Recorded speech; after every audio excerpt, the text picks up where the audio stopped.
Halo Sobat Sedulur Mayapada semua, dimanapun panjenengan berada dan kapanpun panjenengan nonton video ini. Saya mengucapkan semoga panjenengan semua diberikan keselamatan, kesehatan. Terlebih lagi semoga panjenengan selalu dijauhkan dari mara bahaya dan bencana. Baik, langsung saja. Untuk video kali ini kita akan membahas tentang sedulur papat limo pancer. Nah, sedulur papat limo pancer ini apa? Ini sering menjadi permintaan bagi subscriber setia saya bahwa bahas dong tentang sedulur papat limo pancer. Baik, saya akan membahas dengan berbagai pengertian. Sedulur papat limo pancer itu intinya adalah piranti manusia yang diberikan sejak lahir. Jadi kalau piranti fisik itu adalah pikiran, otak kita sebagai alat untuk berpikir dan menjalani kehidupan ini. Sedangkan kalau sedulur papat limo pancer itu saudara kita, itu falsafah Jawa.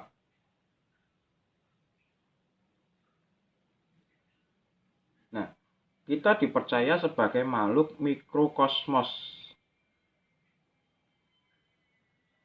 di dalam makrokosmos atau jagat alit di dalam jagat besar. Jadi tentunya kita akan mempunyai 4 unsur alam, yaitu tanah, udara atau angin, api, dan air. Ya, memang dalam tubuh kita ada unsur itu. Air itu harus 80%, kalau kurang dari itu kita sudah tidak sehat. Bahkan harusnya 90%.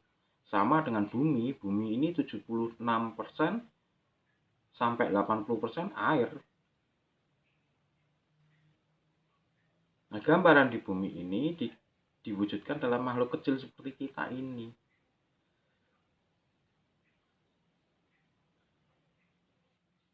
Nah, kalau dalam falsafah Jawa, sedulur papat limo pancer itu adalah elemen dasar dalam diri manusia atau ego,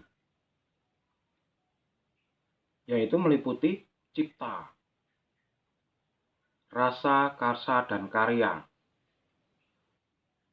Cipta itu apa? Cipta itu pikiran, sumber segala logika, imajinasi, ide, kreativitas, ambisi. Nah, pikiran ini memanipulasikan otak atas informasi yang membantu konsep, penalaran, dan pengambilan keputusan.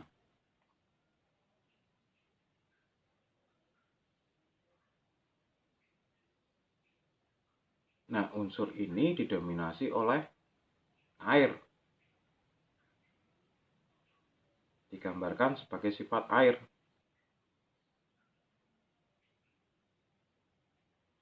Kemudian yang kedua, rasa. Rasa itu adalah emosi.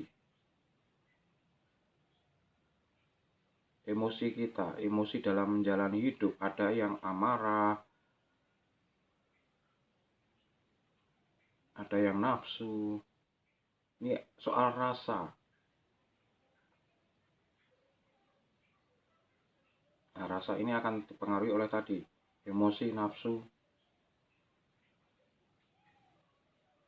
Nah, ini berunsur api.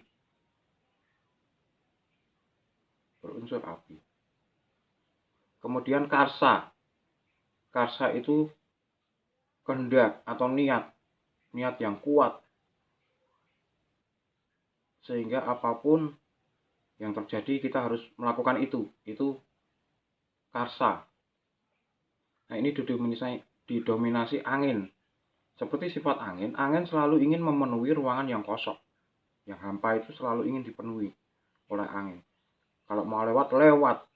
Apapun yang ada di situ diterjang. Nah, inilah karsa. Kemudian tanah. Ini adalah karya. Karya ini diliputi oleh unsur tanah. Ini adalah tindakan kita sehari-hari.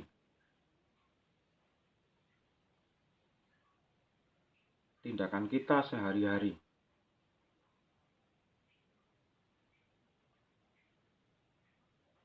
Nah, ini keempat unsur ini, keempat anasir ini harus dikontrol agar efektif oleh pancer atau kunci. Kuncinya adalah inti dari kesadaran kita tadi, jati diri kita tadi. Seperti yang saya bahas di episode sebelumnya. Semua ini harus terkontrol biar seimbang.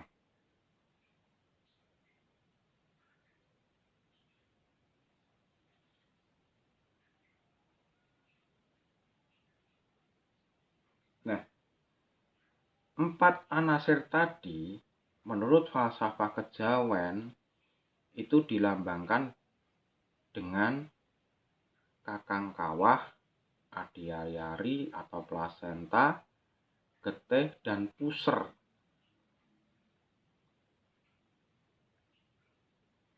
Jadi orang Jawa sering menyebutkan bahwa sedulurku sing lair bareng sedina lan sewengine.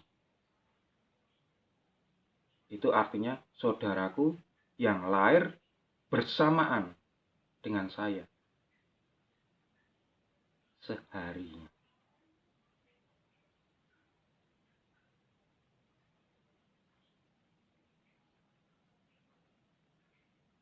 Nah, penjabarannya gimana? Penjabarannya adalah kakang kawah itu unsur air. Air yang mendahului si jabang bayi keluar dari rahim ibu, yaitu air ketuban. Nah, itu digambarkan dengan warna putih. Air itu putih jernih. Itu saudara kita yang menjaga di sisi timur.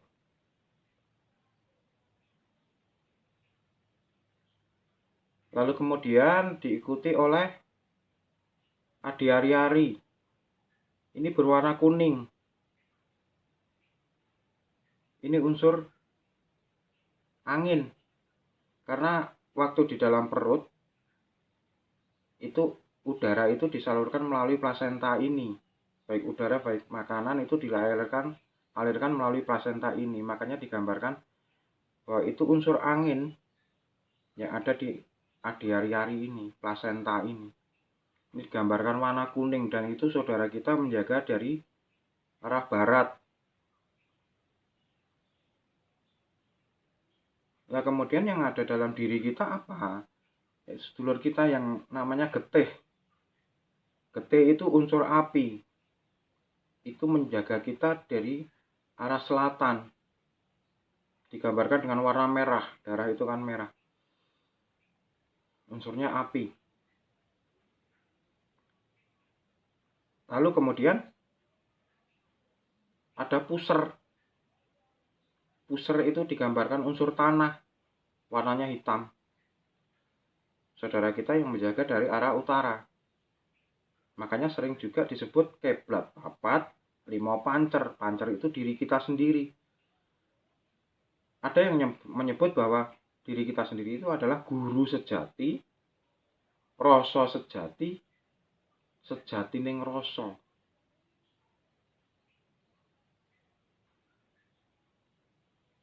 Nah, penjabarannya seperti itu kalau falsafah kejawen.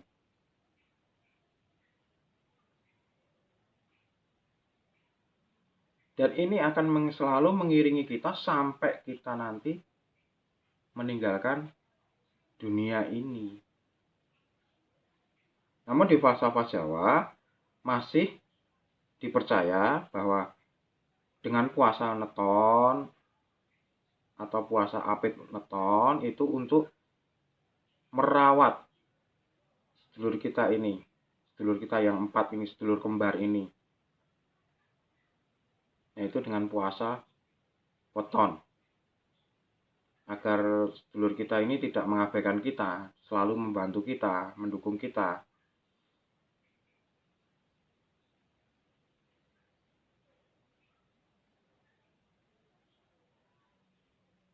Begitu. Sedangkan itu menurut falsafah Jawa ya.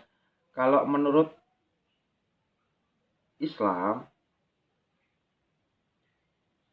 itu diwujudkan ke dalam aluwamah, sufiyah, amarah, mutmainah. Aluwamah itu insting dasar. Kita ingin makan, ingin berpakaian, ingin bersenggama. Itu unsur dasar. Nah, unsurnya tanah, pembentuk jasad. Jadi pusar tadi. Kemudian yang sufiyah itu unsur udara. Itu tentang keinginan kita mempunyai derajat pangkat, dipuji, bahkan tamak, rakus. Itu sufiyah.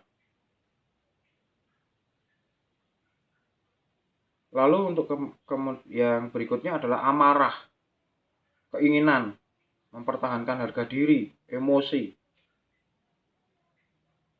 Itu unsurnya api. Dan yang terakhir adalah mutmainah. Nah, ini mutmainah ini yang agak berbeda ini. Unsurnya air. Dia selalu mengajak ke arah kebaikan. Dia selalu mengajak ke arah kebaikan. Nah, kemudian ada pancer yang di tengah, itu sering disebut Nur Muhammad.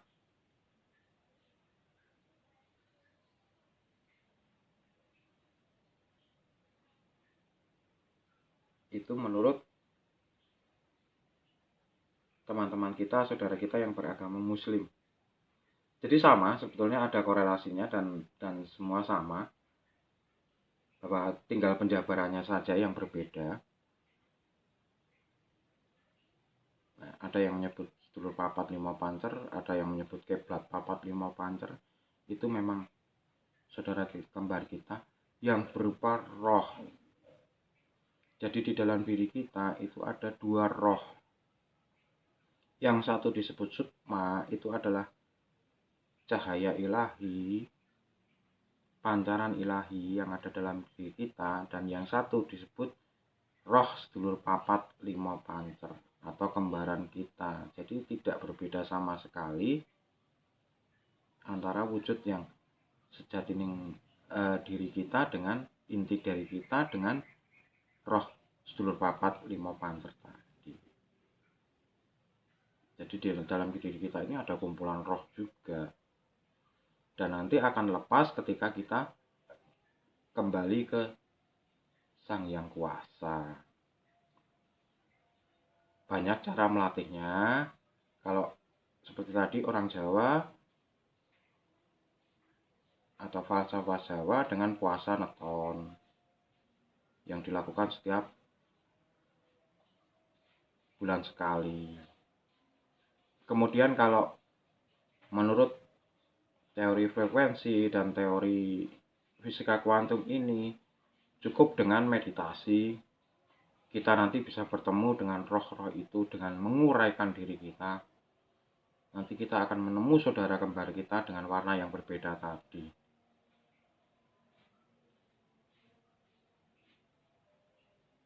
Nah, kebanyakan yang salah dalam meditasi dari teman-teman, saya kok nggak nemu ya, saya kok nggak lihat ya. Karena nafsu, penjenengan nafsu. Penjenengan keinginan yang besar, pengen ketemu. Nah, itu malah menggagalkan. Kalau penjenengan meditasi dengan los, tidak usah mengharap sesuatu lah. Biarkan mengalir. Pasti nanti ketemu. Dan ini butuh rutinitas. Harus rutin. Setiap kali itu rutin mengerjakan sesuatu. Dan ini hanya bisa ditemui dengan meditasi. Nah, kalau kita nanti sudah ketemu dengan sedulur papat 5 pancer ini, mereka itu tidak akan menjauh, mereka itu tidak akan keluar dari tubuh kita kalau tidak kita mati. Walaupun kita sapa, walaupun tidak kita rawat, tidak kita rumat, itu tetap ada dalam diri kita dan membantu diri kita, karena itu piranti, itu alat yang diberikan oleh Yang Kuasa kepada kita.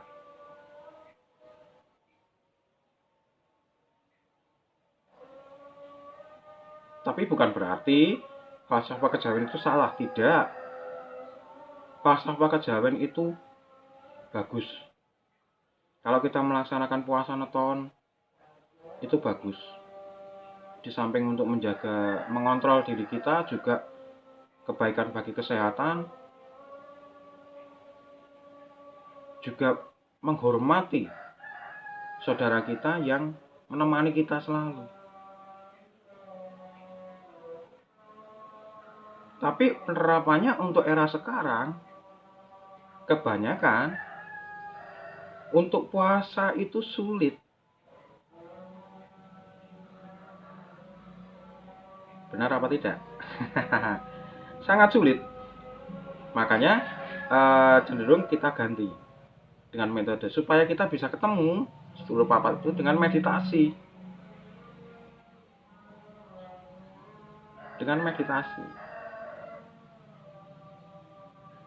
Saya yakin dan percaya dengan kalau sedulur Mayapada semua melakukannya meditasi dengan baik, dengan niat pengen ketemu, tapi tidak terlalu ngotot, bersabar saja, dilatih terus dilatih, lama-lama juga akan menjumpai seperti tadi, jati diri kita juga akan ketemu, sedulur papat kita akan ketemu. Di situ panjenengan bisa saling sapa.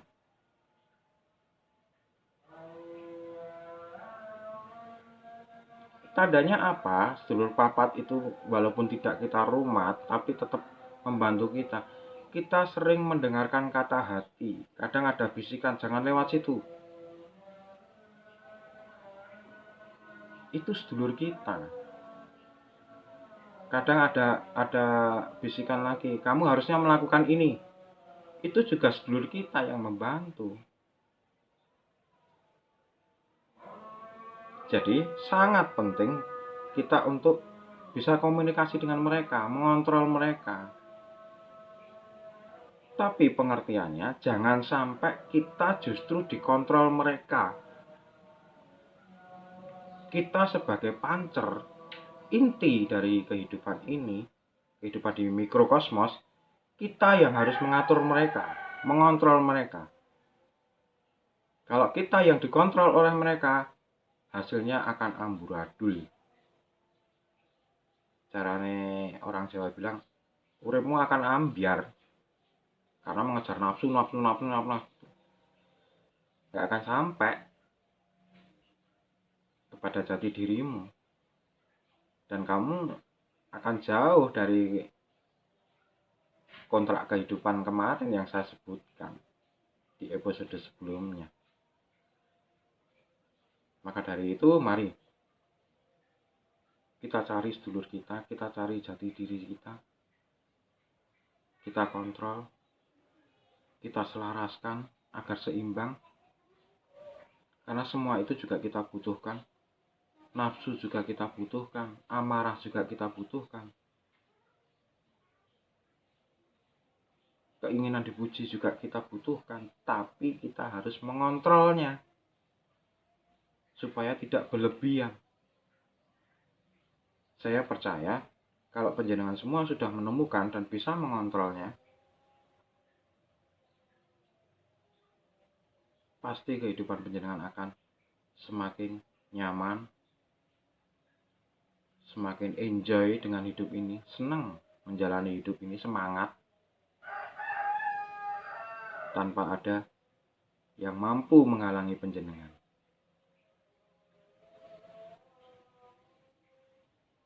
Begitu nggih. Mungkin penjelasan dari saya ada kekurangan, ada salah kata, ada kata yang belibet.